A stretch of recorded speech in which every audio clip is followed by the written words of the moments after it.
जय हिंद दोस्तों। स्वागत है आपका क्वालिटी एजुकेशन के डिजिटल प्लेटफॉर्म पे। आशा करता हूँ आप सभी लोग स्वस्थ होंगे, अच्छे होंगे हमारे अपने अपने घरों में। आज का हमारा टॉपिक है बुर्का के ऊपर, हिजाब के ऊपर।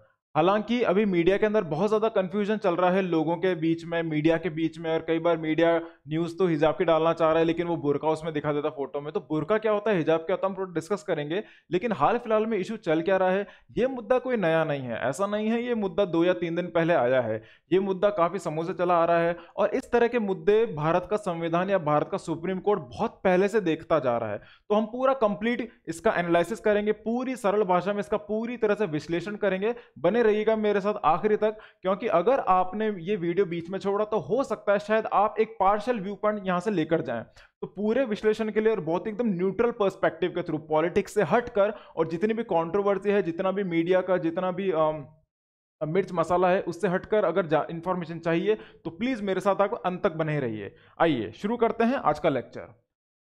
हाल ही में ये न्यूज चल रही थी, why Karnataka high court decision on hijab is a boost to civic nationalism. ये न्यूज आर्टिकल्स आए हैं हिजाब कंट्रोवर्सी के ऊपर। टेस्ट रीटेस्ट, जैसे रीटेस्ट होता है हर एग्जाम आप दोबारा देते हो, नहीं उसी तरह की बात है कि सरकार आपको एग्जाम लेती है, एग्जाम रद्द करती है, दोबारा एग्जाम लेती है, तो वो आपकी एक दोहरी मेहनत हो जाती है, आपकी डबल लेबर हो जाता है। तो उसी तरह का कुछ है कि इसी तरह के इशू से पहले भी सुप्रीम कोर्ट रूलिंग्स लेकर आया है। लेकिन धर्म एक इस तरह का टॉपिक, इस तरह का विषय है जिसमें बहुत ज्यादा गुत्थियां होती है, उसको सुलझाना बहुत ही मुश्किल, बहुत ही टेढ़ा काम है। इसलिए ये सुप्रीम कोर्ट की बहुत ही रिटेस्ट होता रहता है, और सुप्रीम कोर्ट का ही नहीं, हमारी पूरी सोसाइटी का, हमारे पूरे समाज का। हिजाब कंट्रोवर्सी, डेथ थ्रेट्स, अब जिन्होंने इसके ऊपर जजमेंट दिया है उनको मारने की धमकियां मिली हैं। तो ऐसा क्यों हुआ है, हाई कोर्ट के जो जज हैं उनको मारने की धमकियां मिली, ये कोई छोटी बात नहीं है। तो इतने बड़े मुद्दे क्यों हो रहे हैं, इसका पूरा हम जानकारी विश्लेषण करेंगे। ये देखिए, तो सुप्रीम कोर्ट ने जो रूलिंग करी है उसका एक बेसिक सा उन्होंने ऐसे तो जजमेंट बहुत लंबा था, काफी पन्नों का होता है वो, लेकिन अगर हम उसका संक्षिप्त में अगर इसका एनालाइज करना चाहें तो उसका मतलब बस ये होता है कि मुस्लिम वुमेन, उन्होंने जो कहा है, Muslim women essential religion practice नहीं है। उन्होंने जैसे हर धर्म के अंदर, हिंदू, मुस्लिम, सिख, ईसाई, पारसी, जैन, बुद्धिज्म, हर धर्म के अंदर बहुत तरह तरह के रिचुअल्स होते हैं। हर रिचुअल में कुछ चीजें बहुत ज्यादा जरूरी होती हैं और कुछ चीजें थोड़ी सी कंपैरेटिवली, आमतौर पर कंपैरेटिवली थोड़ी कम इंपॉर्टेंट होती है। तो कुछ चीजें जो बहुत ज्यादा जरूरी है उस पर सरकार ध्यान देगी, उस पर संविधान ध्यान देगा, लेकिन जो चीजें थोड़ी सी कंपैरेटिवली कम जरूरी है उसको हम कुछ समय के लिए दरकिनार कर सकते हैं। इस तरह की मंशा थी। तो इसलिए सुप्रीम कोर्ट की रूलिंग ये थी कि जो हिजाब का जो पूरा कंट्रोवर्सी आ रहा है, हिजाब बैन जो पूरा चला है, हिजाब एक कुरान के अंदर या फिर इस्लाम धर्म के अंदर बहुत ज्यादा जरूरी नहीं है। It's not an essential religious practice according to the high court, not according to me. So high court ऐसा कहता है, हाई कोर्ट ने ये दलील दी है। हालांकि अभी ये मैटर सुप्रीम कोर्ट तक गया है। अभी हाल फिलहाल कल सुप्रीम कोर्ट ने इस मैटर को पूरी तरह से लेने के लिए मना किया है, थोड़ा सा रोका है इसको, तकरीबन 1 डेढ़ 2 महीना लगेगा। उसके बाद जो फाइनल जजमेंट है सुप्रीम कोर्ट का वो जल्दी आपके सामने आएगा। आगे बढ़ते हैं। देखिए, तो कर्नाटका हाई कोर्ट ने इसका हवाला दिया है, कर्नाटका एजुकेशन एक्ट 1983, जिसको आगे चल के आई थिंक 1995 के अंदर थोड़ा सा संशोधन भी हुआ था। तो 1983 के अंदर कर्नाटका एजुकेशन एक्ट आया था इसके अंतर्गत, क्योंकि उन्होंने इसको बेस बनाया है इस हिजाब बैन को करने के लिए। क्या बेस बनाया था इसके अंदर, मैंने जब पूरी रिसर्च करी इसके अंदर ये था, ये ओरिजिनल डॉक्यूमेंट है, पीडीएफ का मैंने कटआउट लिया है यहाँ से। Cultivating a scientific and secular outlook through education. इस एजुकेशन, जितने भी कर्नाटका के अंदर एजुकेशन इंस्टीट्यूशन होंगे इनकी एक बहुत ही जरूरी जिम्मेदारी होगी कि वो कल्टीवेट करें एक साइंटिफिक टेम्परामेंट कल्टीवेट करें और सेकुलर एजुकेशन को बढ़ावा दें, न कि रिलीजियस एजुकेशन को।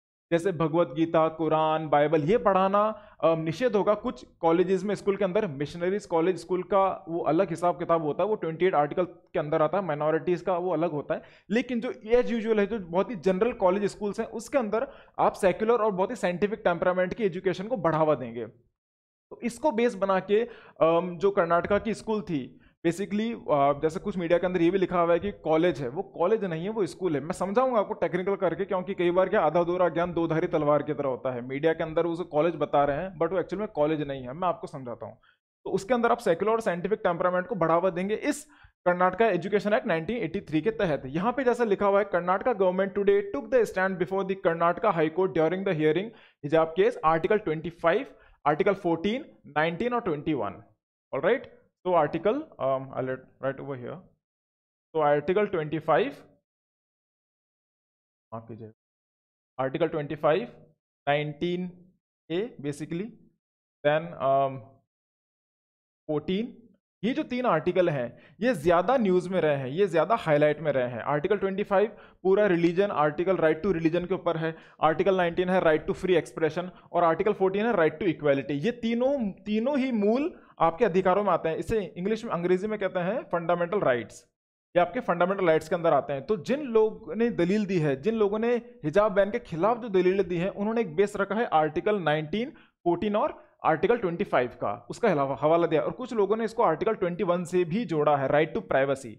अब क्योंकि राइट टू प्राइवेसी एक अम्ब्रेला आर्टिकल है, आप कुछ भी करोगे तो वो इनएडवर्टेंटली, चाहे ना चाहे, वो आर्टिकल 21 के अंदर आ ही जाएगा, राइट टू प्राइवेसी के अंदर।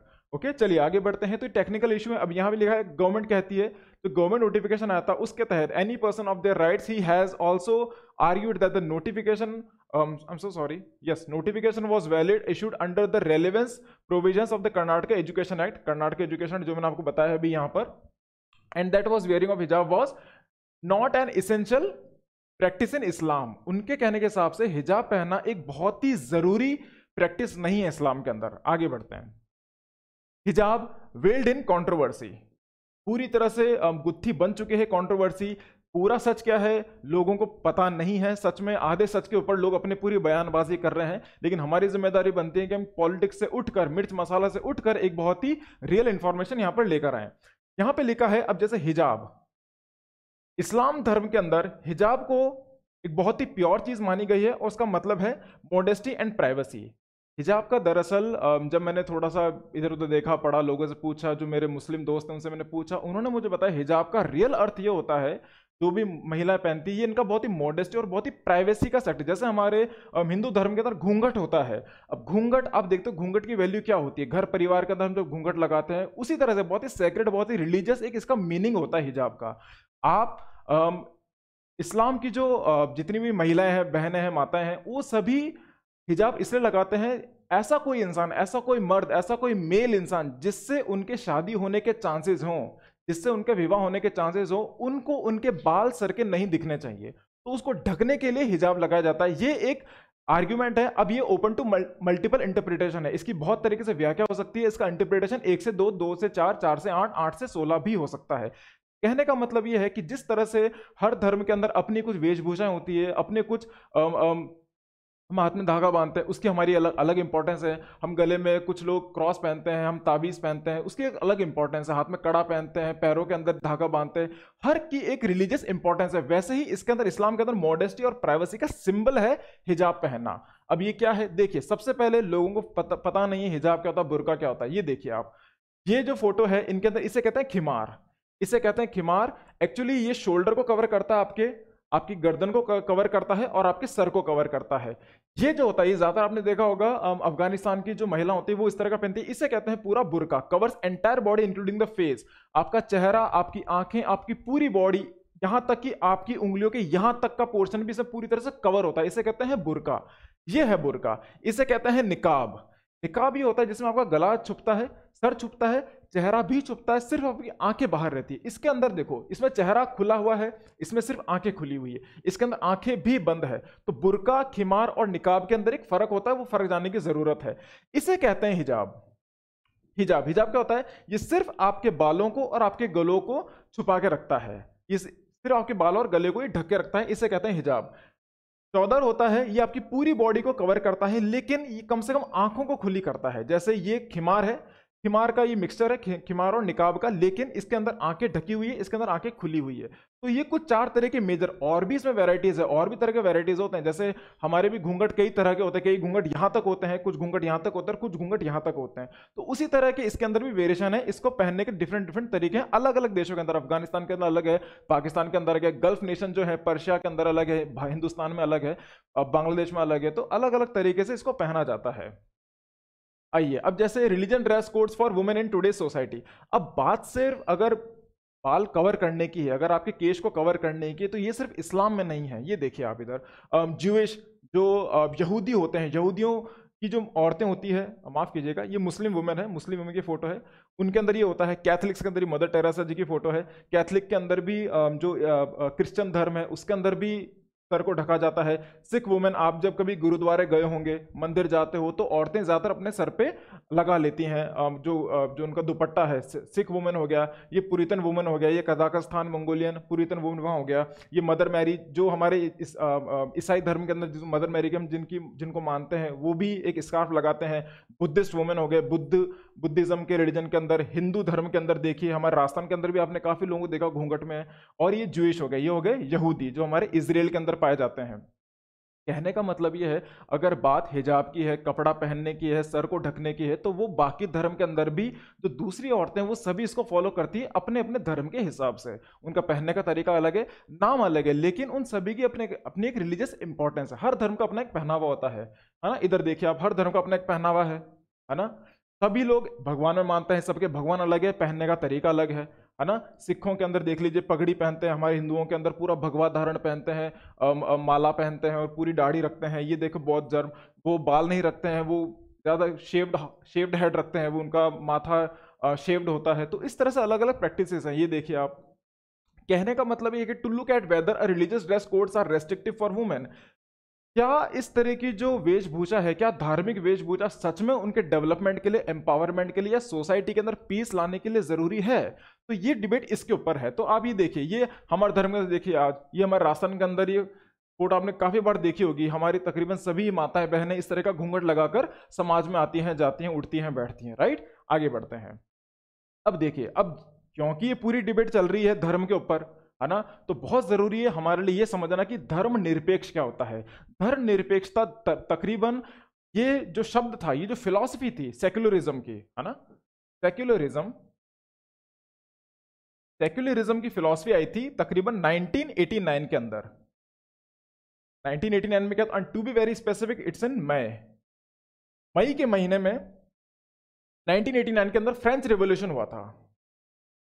फ्रेंच रिवॉल्यूशन हुआ था। फ्रेंच रिवॉल्यूशन के अंदर उनकी एक फिलॉसफी ये थी, क्योंकि पहले फ्रांस की जो सभ्यता थी, फ्रांस की जो सोसाइटी थी, उसके अंदर काफी हद तक जो भी स्टेट करता, जो भी सरकार करती थी, उसके अंदर काफी हद तक धर्म का बहुत ज्यादा इंटरफेरेंस रहता था, या कह लो चर्च का। क्योंकि फ्रांस के अंदर वो इस्लाम, माफ कीजिएगा, ईसाई धर्म को अपनाते हैं, क्रिश्चियन धर्म को अपनाते हैं, तो वहां पे चर्च का इंटरफेरेंस बहुत ज्यादा रहता था। और क्योंकि इसलिए रिलीजन अलग रहे स्टेट से, स्टेट मतलब गवर्नमेंट, इनके बीच में किसी तरह का रिलेशन ना हो, इसको अलग करने के लिए फ्रेंच रिवॉल्यूशन हुआ था। और ये फिलॉसफी पहली बार वहां देखी गई थी। तो रिलीजन और स्टेट के अंदर जो पहले इंटरफेरेंस था, ये देखिए, पहले जो इंटरफेरेंस था, इसको खत्म करने के लिए यहाँ पे रिलीजन और स्टेट को अलग अलग किया। ये फिलॉसफी धर्म निरपेक्षता की तब से आई है। लेकिन अब इशू ये हो गया कि धर्म निरपेक्ष भी दो तरह के हो गए। दो तरह कैसे हो गए मैं बताता हूं आपको। एक तो ऐसा धर्म निरपेक्ष, एक तो ऐसा, इसको कहते हैं इंक्लूसिव सेक्युलरिज्म, या कह लो पॉजिटिव सेक्युलरिज्म। और एक होता है एक्सक्लूसिव सेक्युलरिज्म, जिसको कहते हैं नेगेटिव सेक्युलरिज्म। इंक्लूसिव सेक्युलरिज्म वो होता है जहां पे जो सरकार है, जो देश है, वो हर तरह के धर्म को अपनाएगी। जैसे भारत यहाँ पे हम हज की यात्रा के लिए जाते हैं, उसके लिए फंडिंग करता है, उसके लिए असिस्टेंस देता है ना। हम आप जो करतारपुर कॉरिडोर है उसकी बात कीजिए, वहां पर भी सरकार बहुत ज्यादा असिस्ट करती है। जो सिख धर्म है उसके पीछे बुद्ध धर्म के लिए काफी योजनाएं लाते हैं, पारसियों के लिए काफी योजना, जियो पारसी करके एक बहुत अच्छी योजना है भारत सरकार की तरफ से। तो हर धर्म के लिए एक सरकार चाहती है, भारत की जो सरकार है वो चाहती है कि हर धर्म को बढ़ावा मिले, और सबके साथ हम सबका साथ सबका विकास वाली फिलॉसफी लेके चलते हैं। हर धर्म हमारे लिए सेम है। लेकिन जो नेगेटिव सेक्युलरिज्म होता है वो ये कहना चाहता है, वो ये समझाता है जिसमें हम किसी धर्म के साथ नहीं है। वहां पर भी इक्वालिटी है कि हमारे लिए कोई फेवरेट नहीं है, हमारा कोई पसंदीदा चहेता नहीं है, हमारे लिए सब बराबर है, और हम किसी के नहीं है, कोई हमारा नहीं है। तो हमने सबके साथ इक्वालिटी कर ली। और एक होता है इंक्लूसिव सेक्युलरिज्म, जहां पे हम सबको खुश रहने की कोशिश करते हैं, सबके तरफ इक्वल ध्यान देते हैं, बराबर का ध्यान दिया जाता है। तो ये इंक्लूसिव सेक्युलरिज्म और एक्सक्लूसिव सेक्युलरिज्म को भी कहा जाता है पॉजिटिव और नेगेटिव सेक्युलरिज्म। देखिए, यूएसए के अंदर है पॉजिटिव सेक्युलरिज्म, है ना, भारत के अंदर है पॉजिटिव सेक्युलरिज्म, फ्रांस के अंदर है नेगेटिव सेक्युलरिज्म। ठीक है, नेगेटिव सेक्युलर, क्योंकि ये चीज फ्रांस से आई थी, फ्रेंच रिवॉल्यूशन फ्रांस से आई थी।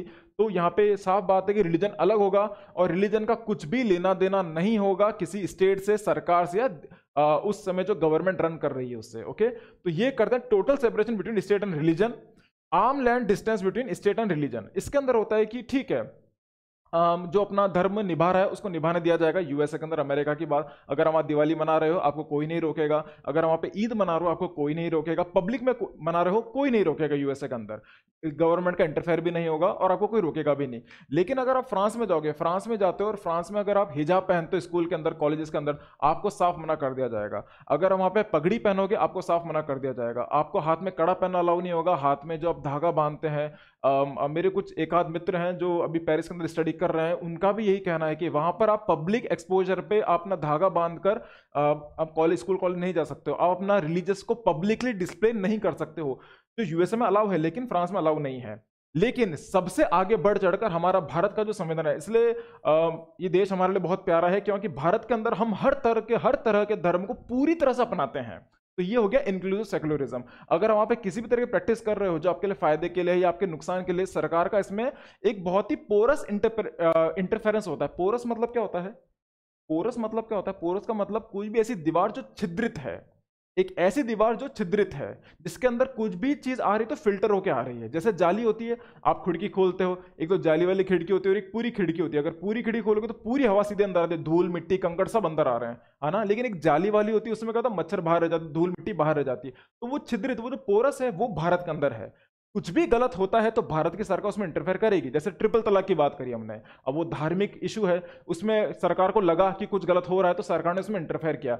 सती प्रथा कह लो आप, सती में कुछ गलत लगा तो उसके अंदर इंटरफेयर किया। चाइल्ड मैरिज की बात कर लो आप, उसके अंदर सरकार को कुछ गलत लगा तो सरकार ने इंटरफेयर किया। तो धर्म की कुछ ऐसी बातें, कुछ ऐसी परिभाषाएं जो लोगों के लिए जो मूल अधिकारों का हनन करती हैं, उसको कटाक्ष किया जाएगा, उसके अंदर सरकार हस्तक्षेप करेगी, लेकिन बहुत ही सेलेक्टिव तरीके से, पूरी तरीके से नहीं। तो वो है इंक्लूसिव सेकुलरिज्म। क्योंकि सरकार, भारत सरकार इसमें सबका साथ भी दे रही है, सबको अपना भी रही है, लेकिन कहीं कुछ गलत हो रहा है तो उसको पूरी तरह से आके इंटरफेयर करके उसका समाधान, निवारण करने की कोशिश भी करती है। आशा करता हूं आपको सेकुलरिज्म कॉन्सेप्ट, फिलॉसफी समझ में आया होगा। फ्रेंच रिवॉल्यूशन 1789 मई के महीने में शुरू हुआ था। फिलॉसफी यहां से हमारी जनरेट होती है। देखिए आप, यहाँ पे धर्म अलग डायरेक्शन में जा रहा है और जो स्टेट है, जो सरकार है, वो अलग डायरेक्शन में जा रही है। तो ये कुछ पिक्चर्स के इमेज के थ्रू आपको इजीली समझ में आएगा। देखिए अब हम बात करेंगे नेगेटिव सेकुलरिज्म की। जो हमने अभी आपको समझाई वो वही बात है जो आपको मैंने समझाया। जैसे यहाँ पे पगड़ी की बात हुई है, सिख की बात हुई है ना, शादरा की बात हुई है, ये अलग अलग पारसी धर्म के अंदर, सिख धर्म के अंदर, ये जैसे बुर्का हो गया, हेडस्कार्फ, ये चीजें अलाउ नहीं है। ये चीजें अलाउ नहीं है किसी देश के अंदर। वो क्या हो गया? नेगेटिव सेकुलरिज्म हो गया। देखिए आप बीजिंग, देखिए बीजिंग कहाँ है? चाइना की राजधानी बीजिंग है। आप मानेंगे नहीं, बीजिंग के अंदर इतना ज्यादा नेगेटिव सेकुलरिज्म है कि वहां की जो सरकार है वो मुस्लिम से दूर छोड़ो, वो उनसे नफरत करने जैसी उनकी हरकतें हैं। जैसे देखिए बीजिंग के अंदर उन्होंने री एजुकेशन सेंटर लगाया है, समझ रहे हो आप? री एजुकेशन सेंटर भी नहीं होते, इन्हें कैंप्स कहा जाता है। कैंप्स लगते हैं वहां पे, री एजुकेशन कैंप्स। या तो उनको पूरी तरह से बेदखल कर दिया जाएगा, या पूरी तरह से उनको खदेड़ दिया जाएगा, या फिर उनको पूरी तरह से नया सिखाया जाएगा, उनको नया धर्म सिखाया जाएगा, स्टेट एजुकेशन पॉलिसी सिखाई जाएगी। तो उनको पूरी तरह से री एजुकेट किया जाता है उइगुर मुस्लिम्स को बीजिंग के अंदर। देखिए यहाँ पे क्या लिखा है, Muslims incarcerated for 3 years, re education, jail, relive, chilling ordeal और prisoners number 9, and how she was cruelly tricked to captors into having a vaccine that left her sterile. तो यहाँ पे स्टेरिलाइजेशन भी होता है। स्टेरिलाइजेशन का मतलब होता है नसबंदी। तो यहाँ पे उइगुर मुस्लिम के साथ नसबंदी तक की भी चीजें होती है अगर वो अपने धर्म को बदलना नहीं चाहते। तो चाइना के अंदर तो बहुत ज्यादा नेगेटिव सेकुलरिज्म है, और खास करके इस्लाम के प्रति, मुस्लिम्स के प्रति। उनको कहा जाता है उइगुर मुस्लिम्स, है ना। वो जिंगजियांग प्रोविंस के अंदर पाए जाते हैं। चाइना की एक वेस्टर्न जो प्रोविंस है, वो जो एक वेस्टर्न प्रोविंस है, उसका नाम है जिंगजियांग प्रोविंस। उसके अंदर उइगुर मुस्लिम्स पाए जाते हैं। आगे बढ़ते हैं। ये भारत की मैंने बात करी थी, करतारपुर कॉरिडोर भारत को सपोर्ट करता है। ये देखिए दिल्ली के अंदर अरविंद केजरीवाल जी लेकर आए थे मुख्यमंत्री तीर्थ यात्रा योजना। सरकार सपोर्ट करती है धर्म के। हज पिलग्रिम के सरकार पूरी तरह से फंडिंग करती है, पैसे देती है, असिस्ट करती है, फ्लाइट्स वगैरह सबका अरेंजमेंट करती है भारत सरकार, क्योंकि हज पिलग्रिम। तो ये बहुत ही पॉजिटिव सेकुलरिज्म है। ये होता है positive secularism, inclusive secularism. Navroz मुबारक, नवरोज करके एक त्योहार होता है, एक रिलीजियस प्रैक्टिस है, त्योहार है पारसीज के अंदर। उसके लिए मिस्टर मोदी जी ने यहाँ ट्वीट किया है। तो कहने का मतलब है कि हर छोटे बड़े धर्म के प्रति सरकार का अपना योगदान होता है, और भारत के अंदर ये पिछले 75 साल से ही है। ये भारत की आत्मा के अंदर है कि हर धर्म हमारे लिए इक्वल है। माफ कीजिएगा, आगे बढ़ते हैं। अब ईरान के अंदर क्या हुआ था, देखिए। अगर हिजाब से किसी को इशू नहीं हो तो, अगर आप देखें 2017 और 2019 के अंदर, ये कुछ 1-2 साल ऐसे निकले जहां पे ईरान के अंदर कुछ औरतें उठ खड़ी हुई थी हिजाब के अगेंस्ट, हिजाब कंट्रोवर्सी का। उन्होंने ये कहा था कि हमको हिजाब नहीं पहनना है, क्योंकि देखिए जो बुर्का है, यहां मैंने लिखा भी है, कोसोवो करके कंट्री है, Kosovo, Azerbaijan, Tunisia, in fact Syria और इजिप्ट जो बहुत ही कंजर्वेटिव मानी जाती है, वहां पर भी बुर्का बैन है। जो बुर्का धारण होता है वहां पर भी बुर्का बैन है। कहां पर? कोसोवो के अंदर, अजरबैजान, ट्यूनेशिया, सीरिया, इजिप्ट के अंदर, यहां पर भी बुर्का बैन है। लेकिन कुछ देश हैं जैसे इंडोनेशिया हो गया, ईरान हो गया, वहां पे कंपलसरी हिजाब लगता है। यहां पे हिजाब कंपलसरी फॉलो किया जाता है, कंपलसरीली। यहां पे सबके लिए पहनना बहुत ही ज्यादा जरूरी है, इंपॉर्टेंट है, कंपलसरी है। तो इसके खिलाफ एक प्रोटेस्ट आ गया था जो वहां की औरतों ने ही किया था। ये इस न्यूज आर्टिकल में देखिए, ये एक लेडीज खड़ी हैं, उन्होंने अपना हिजाब उतार कर पेड़ पे लटका दिया था और उन्होंने पब्लिकली डिक्लेयर किया था कि हम हिजाब नहीं पहनेंगे। क्यों? क्योंकि ईरान के अंदर ही कंपलसरीली उनको पहनाया जा रहा था। जब उनको कंपलसरीली पहनाया जा रहा था तो वो नहीं चाह रहे थे हम पर इस तरह का दबाव पड़े। तो उन सभी ने मिलकर, वुमेन, सारी औरतें साथ में खड़ी हो गई थी और ये एक सिंबल बन गया था विमेन एम्पावरमेंट का, नारी सशक्तिकरण का, विमेन एम्पावरमेंट का एक सिंबल बन गया था। क्योंकि हिजाब का एक सोचने का तरीका, ये शायद एक पेट्रियार्कल है ना, पुरुष प्रधान समाज की एक सिंबल है कि जहां पे पुरुष प्रधान होता है, औरतें नीचे होती है, इंफीरियर होती है, उनके ऊपर ये चीज लागू होगी। तो इसको छोड़ने के लिए, इसको काटने के लिए, इसका पूरा कटाक्ष करने के लिए उन्होंने औरतों ने इस तरह का यहाँ पे प्रोटेस्ट किया था। यहाँ पर जैसे यहाँ पे मसीह एलंजिदाद, यहाँ पर इन्होंने प्रोटेस्ट किया था। ये वन ऑफ द लीडर्स थी जिन्होंने इसको सपोर्ट किया था कि ईरान के अंदर जो औरतें हैं जो हिजाब का निवारण, हिजाब को पूरी तरह से हटाना चाहती है, इन्होंने इसको सपोर्ट किया था ईरान के अंदर, है ना। तो ठीक है। अब कुछ ऐसे देश जहां पे बुर्का बैन है वो आपको बता चुका हूं, और जहां पे हिजाब कंपलसरी, इंडोनेशिया हो गया, जो इस्लामिक रिपब्लिक है, ईरान हो गया, यहाँ पे बुर्का बैन है और यहाँ पर भी कुछ औरतों ने इसका पूरी तरह से विरोध किया था। अब यहाँ पर एक बात आती है, why the ban is a double blow to Muslim girls student. अब देखिए, दुर्भाग्य की बात है, अगर हम भारत की बात करें और आज के समीकरण की बात करें, तो दुर्भाग्य है कि जो हमारी मुस्लिम जो बेटियां हो गई या मुस्लिम जो औरतें होंगी, उनके साथ इशू ये आ रहा है कि अगर वो हिजाब पहनते हैं, हिजाब अगर पहनते हैं तो स्कूल वाले मना करते हैं, कॉलेज वाले मना करते हैं। तो यहाँ पे 6 लड़कियों ने तो प्रोटेस्ट किया था, लेकिन उसमें कुछ लड़कियां थी, कर्नाटक उड़ीपुर डिस्ट्रिक्ट के अंदर कुछ लड़कियां थी जिन्होंने हिजाब हटा दिया था और वो स्कूल गए थे। लेकिन जब वो वापस अपने घर गए तो उनके घर परिवारों ने उनको एक्सेप्ट नहीं किया था। जब वो घर परिवारों के दबाव में जाके उनको वापस से हिजाब पहनना पड़ा या फिर अपनी एजुकेशन को कंटिन्यू वो नहीं कर पाए। तो यहाँ पे उनके लिए 2 तरह की तकलीफ है कि स्टेट का कहना माने, स्कूल कॉलेज का कहना माने, या फिर घर वालों को कहना माने। क्योंकि घर वाले को खुश रखे तो स्कूल वाला अलाउ नहीं करते हैं। क्योंकि अब देखिए, एक नया मुद्दा ये उठ भी गया था कि जिन उस समय जो एग्जाम चल रहे थे, अब क्योंकि उन्होंने प्रोटेस्ट करने के दौरान वो एग्जाम अटेंड नहीं किए, क्योंकि वो हिजाब पहनाने के लिए जरूरी था, हिजाब पहन के वो एग्जाम दे ही नहीं सकता, अलाउ नहीं था, तो उन्होंने एग्जाम नहीं दिया। अब वहां के जो स्कूल कॉलेज है उन्होंने दोबारा एग्जाम लेने से मना कर दिया है। तो यहाँ पे गलती किसी की नहीं है। देखिए, धर्म एक ऐसा टॉपिक है, धर्म एक ऐसा इशू है जहां पे सही गलत कुछ नहीं होता है। यहाँ पे सही गलत कुछ नहीं होता है। यहाँ पे हर चीज आपके सोच पर विचार करती है, आपके सोच पर डिपेंड करती है ना। आपको अगर कोई सही चीज सोचनी होगी तो आपको वही दिखेगा जो आप सोचना चाहते हो। धर्म क्या है? धर्म, आप मान लीजिए ये एक मोबाइल फोन की तरह है।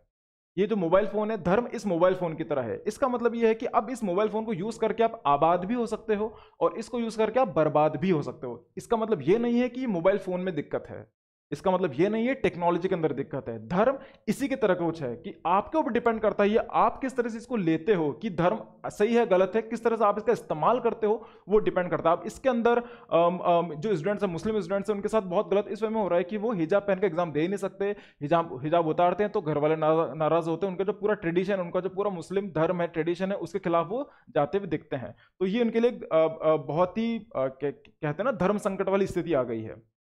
तो इस पर एक न्यूज आर्टिकल आया था, बहुत ही अच्छा आर्टिकल था ये। देखिए, अब जो मैं आपसे कह रहा था कि इसकी शुरुआत ये हाल फिलहाल के एक आध दिनों की बात नहीं है, कुछ महीनों सालों की बात नहीं, ये बहुत पुराने समय से चला आ रहा है। शुरू करते हैं इसको। देखिए, रिलीजन, अगर हम हिजाब की बात करें तो फर्स्ट ऑफ ऑल इसका कोई सीधा हाँ या ना में जवाब नहीं होता है। धर्म का एक ऐसा टॉपिक है, एक ऐसा इशू जिसका जवाब हाँ या ना में नहीं मिलेगा। एक ब्लैक एंड व्हाइट पिक्चर नहीं होती है। There is always a green, जो ग्रे शेड होता है, वो ग्रे शेड यहाँ पे हमेशा रहता है। काला या सफेद पर बात खत्म नहीं होती। तो it's always perspective is the only reality. जो आपका पर्सपेक्टिव है, जो आपकी सोच है, वही आपकी सच्चाई है। आप समझे इस चीज को। धर्म एक इस तरह का टॉपिक है जहां पे सही गलत कुछ नहीं होता है। जो आपकी सोच है, जो आपका नजरिया है, वही नजरिया आपके लिए आपकी सच्चाई है। अब मैं आपको कुछ भी दिखाना चाहूंगा, अगर मैं आपको दिखाऊंगा 2 और 2 4 होते हैं, लेकिन आपका नजरिया कहता है नहीं 2 और 2 22 होते हैं, तो आपको 4 नहीं दिखेगा, वो 22 ही दिखेगा। इसलिए इसमें हम गई गलत सही की जगह पे नहीं पढ़ेंगे, क्योंकि आपके और हमारे, हम जैसे पढ़े लिखे लोगों की भी जगह यहाँ पे नहीं है कि हम ये तय कर सकें सही क्या है गलत क्या है। आगे बढ़ते हैं। तो 1954 के अंदर दरअसल शिरूर मठ केस हुआ था भारत के अंदर, भारत के अंदर एक शिरूर मठ केस हुआ था। उसमें बात की गई थी इसेंशियल रिलीजियस प्रैक्टिस की। उसमें एक नया टॉपिक छिड़ा गया था, एक बहुत ही ये माइलस्टोन था सुप्रीम कोर्ट के जजमेंट्स के अंदर, जहां पे इसेंशियल रिलीजियस प्रैक्टिस की बात करती है। यहां पे ये तय किया गया था कि हर धर्म के अंदर बहुत तरह के रीति रिवाज हैं। हिंदू धर्म के अंदर देख लीजिए आप, हर हर हफ्ता हर महीने तरह तरह के रीति रिवाज होते हैं, हर तरह की रीत है। शादियों में देख लीजिए आप, परिवार में देख लीजिए, किसी फंक्शन में देख लीजिए, ओकेजन पे देख लीजिए, तरह तरह की रीत है। लेकिन जरूरी क्या है और क्या जरूरी नहीं है, इसमें फिल्टर करना जरूरी था। तो ये चीज कहां से हुई थी, शिरूर मठ केस के थ्रू आई थी। ये जो टेस्ट था, ये है religious ritual essential and non essential, जो जरूरी है और जो जरूरी नहीं है, इसके बीच में एक विच्छेदन किया गया था, इसके बीच में एक फिल्टर क्रिएट किया गया था। इसमें एक केस ये आया था, एक मुस्लिम पर्सन थे, एक मुस्लिम आदमी थे जो इंडियन एयरफोर्स के अंदर थे। अब मुस्लिम्स के अंदर उनको दाढ़ी रखना उनके लिए ज़रूरी होता है। तो एयरफोर्स के अकॉर्डिंग, इस इंस्टीट्यूशन के अकॉर्डिंग ये है कि आप दाढ़ी नहीं रख सकते हो। लेकिन मुस्लिम्स का ये, मुस्लिम क्या इनका इंसान का कहना ये था कि हमको दाढ़ी रखनी है, हमारे धर्म के हिसाब से ये बहुत ज़रूरी है। तो उनको इंडियन एयरफोर्स से निकाल दिया गया था कि आपको हम अलाउ नहीं कर सकते, बिकॉज हमारे यहाँ पे दाढ़ी अलाउ नहीं है फर्स्ट ऑफ ऑल। लेकिन उसी जगह पर एक सिख थे, एक सिख थे, उनकी दाढ़ी, उनकी भी दाढ़ी थी, लेकिन उनको अलाउ कर दिया गया था इंडियन एयरफोर्स में, उनको नहीं निकाला गया था। अब आपको लगेगा सर ये तो दोनों तरफ की बातें होंगी, ये तो गलत हो गया उनके साथ। ऐसा नहीं है। देखिए इसके अंदर वहां पर ये आती है इसेंशियल रिलीजियस प्रैक्टिस के अंदर। इस्लाम धर्म के अंदर दाढ़ी रखना बहुत जरूरी नहीं है, लेकिन सिख धर्म के अंदर दाढ़ी रखना या केश रखना, बात दाढ़ी की नहीं है, बात केश की है। जैसे 5 क होते हैं सिख धर्म के अंदर, उसमें से एक का होता है केश।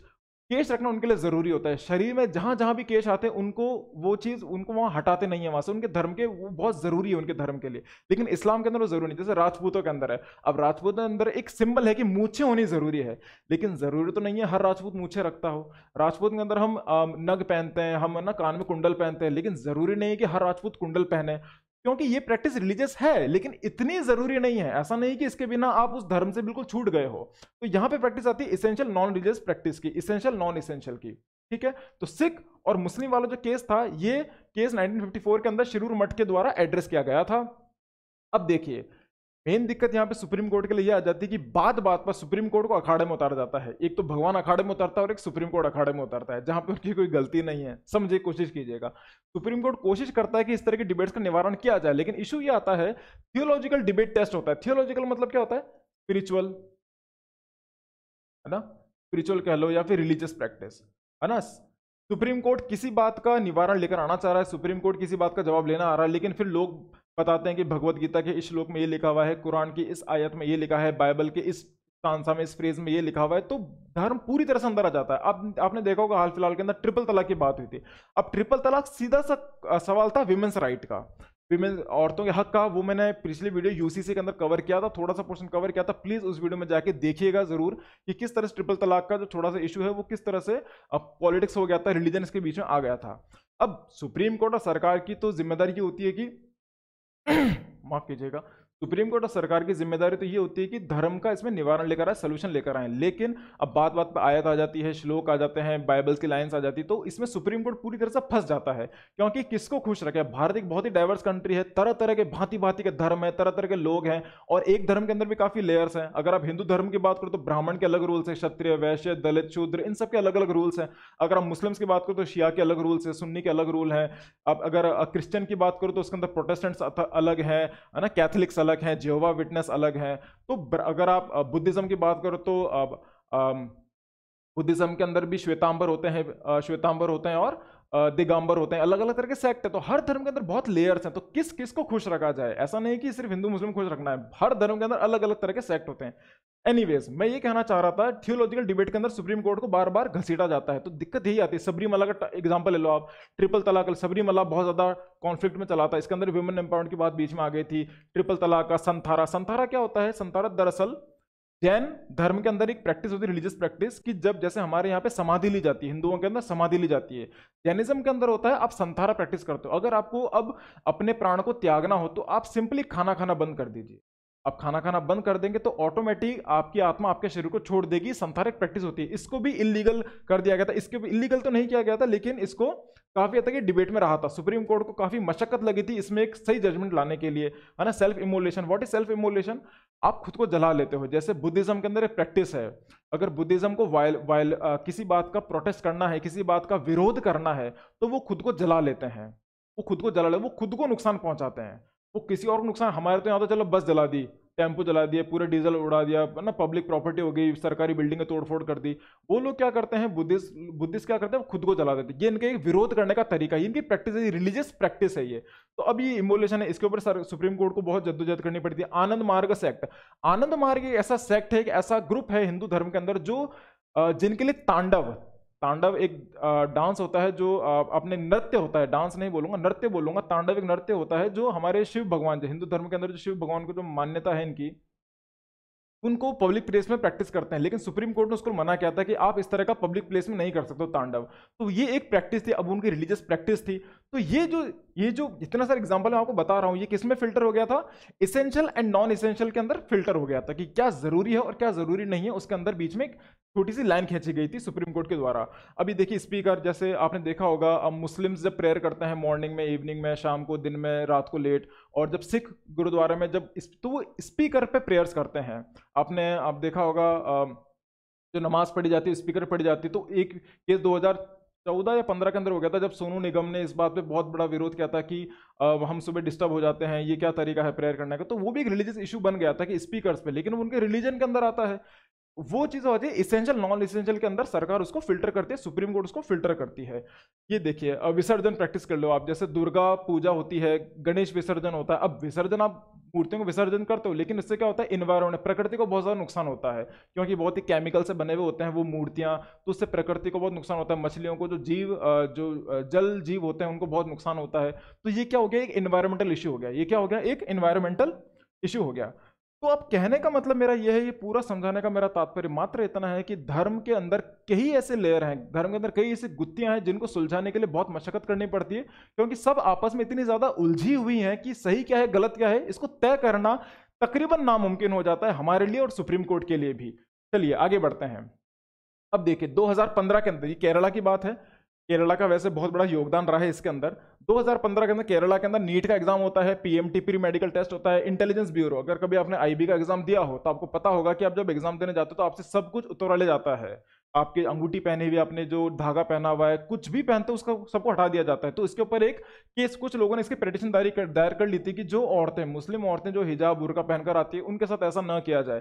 तो ये केस हो गया था केरला ने, इसके अंदर एक केरला भी इस तरह का केस हुआ था, नीट और पीएमटी आईबी इस तरह के एग्जाम्स के तहत।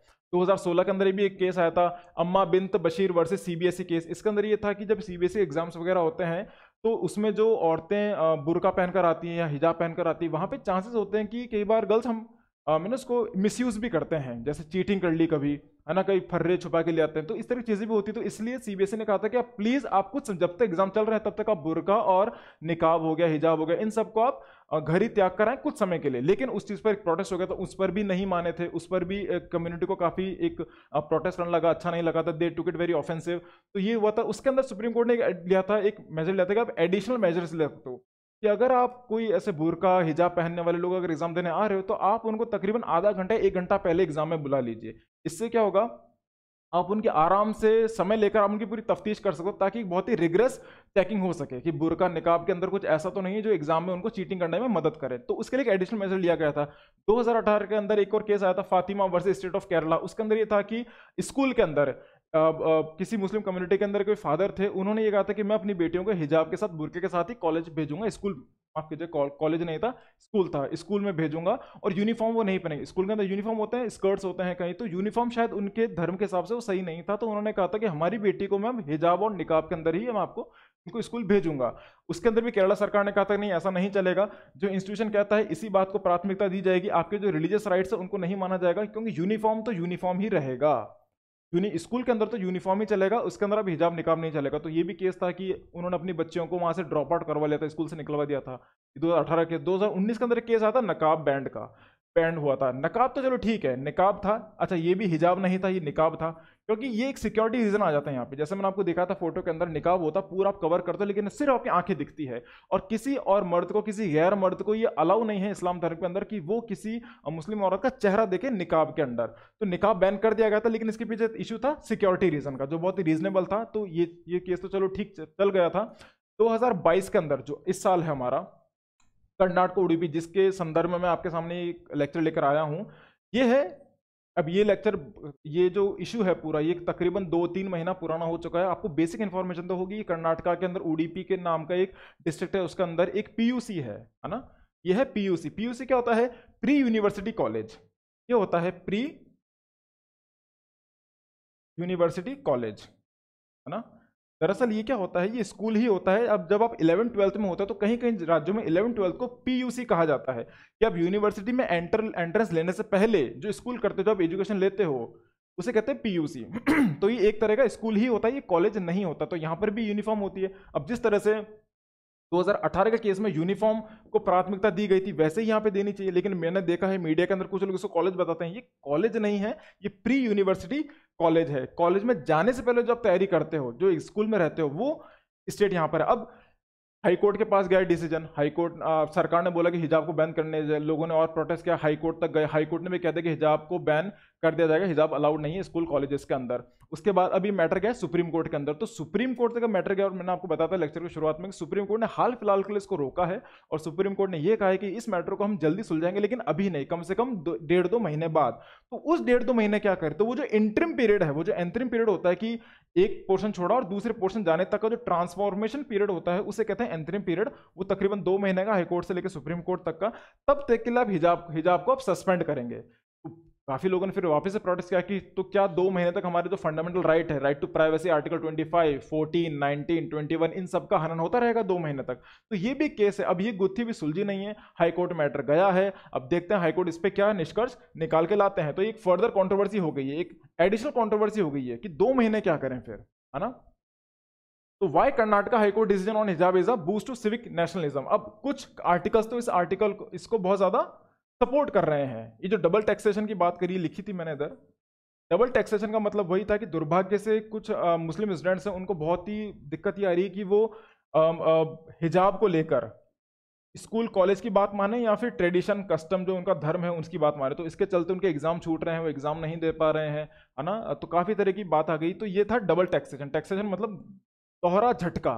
एक झटका तो यही है कि हिजाब हो गया, दोहरा झटका उनकी स्कूल ड्रॉप आउट निकलने जा रहे। फैक्ट्स आए हैं, सर्वेज आए हैं कि इस तरह के केसेस के अंदर काफी लड़कियों को उनके पेरेंट्स के द्वारा, परिवार के द्वारा स्कूल को छुड़वा दिया जाता है, कॉलेज को छुड़वा दिया जाता है, क्योंकि वो उनके धर्म से सिंक में नहीं है। उनका धर्म और जो स्कूल सेकुलर एजुकेशन है वो साथ साथ में नहीं चल सकते, इसलिए उनकी स्कूल छुड़वा दी जाती है। तो ये डबल टैक्सेशन है। एनीवेज, तो why Karnataka high court decision on hijab, इनके जो डिसीजन था इसको कुछ आर्टिकल्स ने बहुत ज्यादा सपोर्ट भी किया है। देखिए, इस आर्टिकल को सपोर्ट करने का तरीका ये था, क्योंकि देखिए इसके अंदर हाई कोर्ट का कहने का मतलब यही था कि ये जो बैन रहेगा, इसमें एक ही चीज ये है कि आप अगर स्कूल में जाते हो तो वहां पर प्लीज आप अपने धर्म को पीछे छोड़ के जाएं, क्योंकि संविधान के हिसाब से हमको सेकुलर एजुकेशन को ही प्रमोट करना है, अनटिल एंड अनलेस, जब तक कि वो जो पूरा इंस्टीट्यूशन है वही एक रिलीजियस इंस्टीट्यूशन है। जैसे मिशनरी इंस्टीट्यूशंस हो गए, है ना, जैसे मदरसाज हो गए, ये तो खुद ही रिलीजियस इंस्टीट्यूशन है, तो वहां तो चलो ठीक है। जैसे खालसा इंस्टीट्यूशंस भी होते हैं, तो यहाँ तक तो ठीक है। लेकिन जो सेकुलर इंस्टीट्यूशन है, जो प्राइवेट इंस्टीट्यूशन हो गए, जो सरकारी जो स्कूल कॉलेजेस हो गए, वहां पर कम से कम अपने धर्म को घर पर छोड़कर आए। पहली बात ये। दूसरी बात ये कि देखिए, कल ना कोई इंसान अपना खुद का धर्म लेकर आ जाएगा और वो ये कहेगा हमारे धर्म के अंदर ये पहना जाता है। तो ऐसे अगर सबको अलाउ कर देंगे तो सभी तरह के लोग इसको यूज कर सकते हैं। अगर सिख के अंदर हमने बात करते, कटार भी उनका 5 क में से एक का होता है कटार। अगर वो कटार लेके स्कूल आ जाए, कॉलेज आ जाए, तो कैसे काम चलेगा? वो, है ना, सबको खुश रखने के चक्कर में सब नाराज ना हो जाएं। आप समझे इस चीज को। जैसे पगड़ी, कई सेक्ट होते हैं जिसके अंदर बहुत बड़ी बड़ी पगड़ी पहनी जाती है, तो इसमें हजार चीजें होती है, तो सोचनी पड़ती है।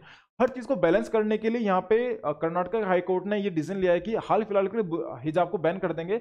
हम हिजाब को बैन करके आपकी जो रिलीजियस प्रैक्टिस है उसको बैन नहीं कर रहे हैं। हम ये नहीं कह रहे हैं कि आप कॉलेज के बाद भी हिजाब ना पहने। प्लीज आप कॉलेज के बाद बिल्कुल हिजाब पहने, लेकिन तब तक ना पहने, है ना। ये बिल्कुल वैसी बात हो गई कि आप बड़ा एग्जाम देने जा रहे हो, आपसे आईबी का एग्जाम के दौरान, क्योंकि सब उतरवा लेते हैं वहां पे, सब खुलवा देते हैं, अगर वो खुलवा देंगे तो ऐसा नहीं वो आपके धर्म पे टारगेट कर रहा है।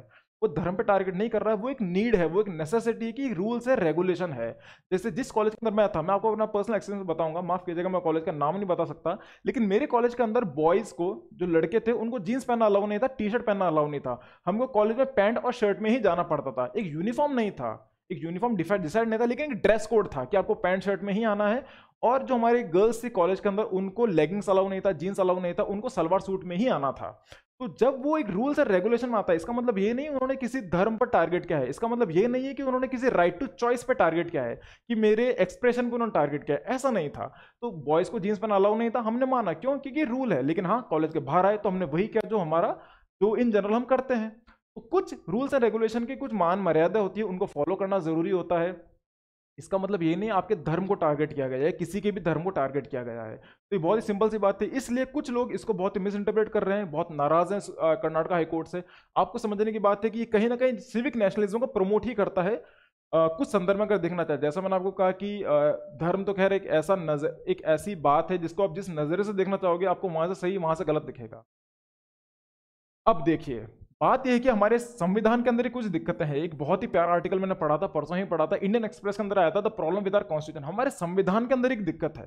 क्या दिक्कत है, मैं आपको थोड़ा पढ़ के बताता हूं। अब यहां पे लिखा है, after 60 years of discussion and debate, even the supreme court has given up the idea of defining what religion, religious equality and secularism mean. Supreme court इतने केस देख चुका, हजारों सैकड़ों केस देख चुका है रिलीजन, इक्वालिटी, इक्विटी के ऊपर, कि सुप्रीम कोर्ट भी अब हाथ खड़े कर चुका है कि अब हमसे ना हो पाएगा। क्योंकि बात बात पर धर्म आ जाता है, भगवान को अखाड़े में उतारा जाता है, भगवान का कोई लेना देना नहीं है, लेकिन बात बात पे धर्म को बीच में लाया जाता है, और इसके धर्म के आधार पर कई तरह के मुहिम चालू होती है। अब तो इसको कहते हैं पॉलिटिसाइजेशन ऑफ रिलीजन। अब तो दूसरी जो पॉलिटिकल पार्टीज हो गई, जितनी हमारी पॉलिटिकल पार्टीज है सेंटर के अंदर, स्टेट के अंदर, वो सभी धर्म को अपने हिसाब से इस्तेमाल करती हैं और यूज करती हैं। तो इसलिए सुप्रीम कोर्ट भी अब थक चुका है कि कहां तक हम आपको समझाएं, क्योंकि जो कॉन्स्टिट्यूशन है, संविधान है, इसके अंदर कुछ पैरामीटर्स ऐसे हैं जो काफी कंफ्यूजिंग है।